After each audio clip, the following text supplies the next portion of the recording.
Sa bawat problema ng bansa, ang laging tanong, meron bang nagkulang?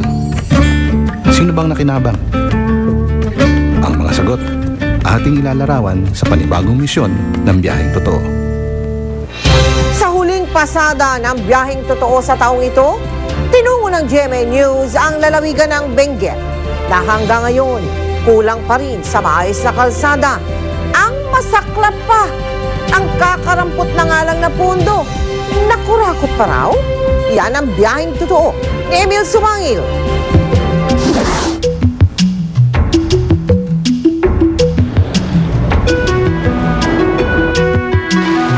Kung ang tubig ay buhay, ganon din ang kalsada para sa mga taga-Cordillera.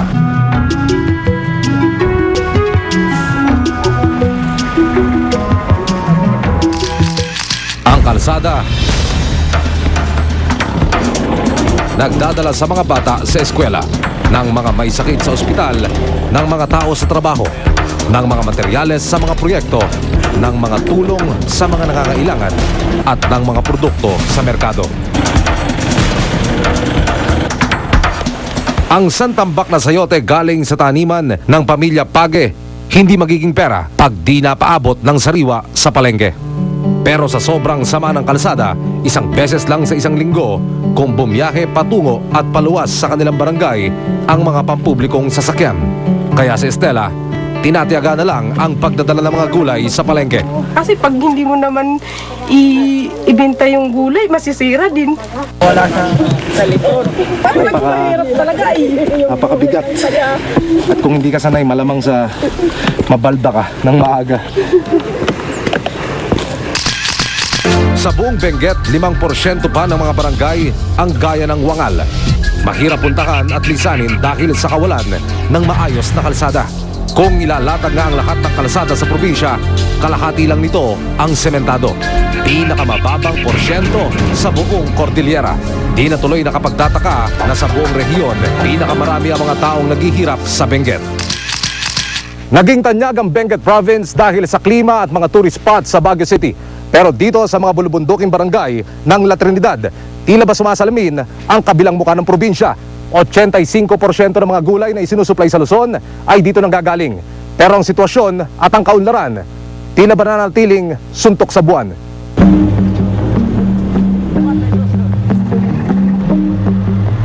So ilang taon na itong ganito? 10 years. Walang pagbabago.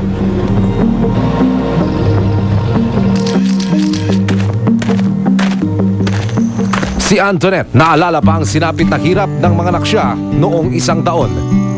Nilalagay ho sa kumot, tapos yung 2 kawayan, parang baboy na dinala ako dun sa hospital. Kasi walang sasakyan, wala na rin yung daan namin, putol na. Makailang ulit na nga raw silang nagpasa ng resolusyon para pagawan sila ng sementadong daan. Pero para daw silang nakikipag-usap sa hangin. Palagi ho nilang sinasabing alang pondo. Yung resolution namin ng 2007, 2008, basta maghintay lang daw ho kami. Pero hanggang kailan ho kami maghintay ng pondo na sinasabi nila? Wala nang ang pondo. Nawalan pa ng mahigit 2 milyong piso ang DPWH Cordillera noong 2003 dahil sa pagbabayad ng isang bogus na road right-of-way. Ayon sa report ng Commission on Audit, 7 opisyal daw ng DPWH Cordillera ang nagkunsyabahan para umano'y palabasin na pag-aari ng isang pribadong individual ang isang loting nasagasaan ng Pico Lamtang Road. Sa investigasyon, lumabas na pag-aari ng gobyerno ang lupa. Tanggal ang 7 opisyal sa serbisyo. Ang kalsada ay buhay. Nagbubukas ng pagkakataon para sa mga bagong negosyo. Lumilikha ng mga trabaho at nagpapabilis ng paghahatid ng serbisyo sa gobyerno. Kaya kapag nauwi sa katiwalian ang pondo para rito, para na ring pinagnakawan ng karapatang mabuhay ang mga biktima nito. Ako si Emil Sumangil. Ito ang aking biyaheng totoo. Chika Minute! It's a beautiful Wednesday evening mga kapuso. Perfect para sa ating uma-atikabong chikahan ngayong gabi.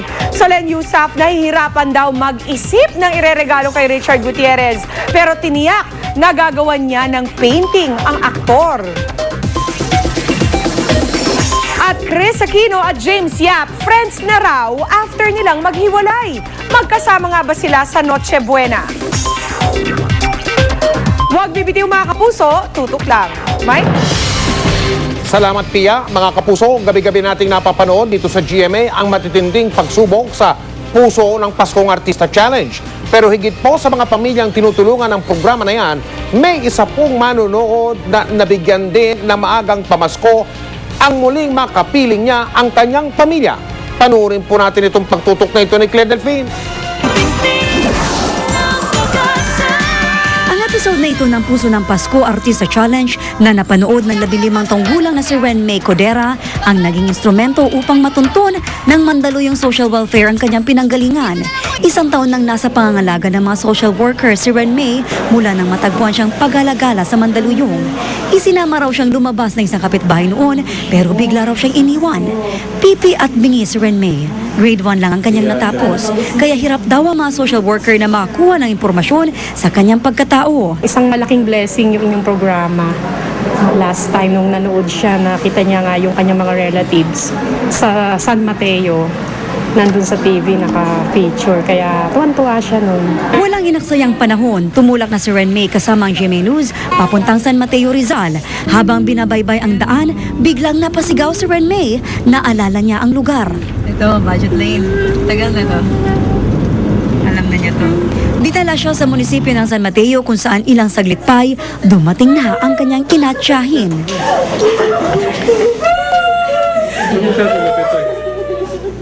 Ito pa ang pinakamagandang regalo sa akin ngayong Pasko. Kasi ang tagal ko na hinahanap ng anak ko. Parang mababaliw ka rin dahil hindi ka makatulog. Hindi mo alam kung anong nangyari. Sa pag-uwi nila sa bahay, unang hinanap ni Renmay ang maliliit niyang kapatid. Siya raw kasi ang nagbantay sa kanila bago siya nawala. Naundoy na, na-wash out na ang kanyang tahanan. Lahat na raw ng kahirapan naranasan na ng pamilya Codera. Pero wala raw mas masaklap pa kundi sa pagkawala ni Renmay. Pero ngayong nakabalik si Renmay, wala na raw hihigit pa sa sayang makitang buong muli ang kanilang pamilya. Mula rito sa San Mateo, Rizal, Claire Delfin, nakatutok 24 oras. Susunod! Abot sa 50 pusa na isinilid sa kaso habang ibinibiyahe na iligtas. Mahigit $1 milyong halaga ng mga casino chips. Tinangay naman nanakaw na yan. Araw ng sweldo ngayon, 15. Kaya Christmas shopping sa Green Hills, buhay na buhay. Tututukan natin sa pagpapatuloy ng 24 oras.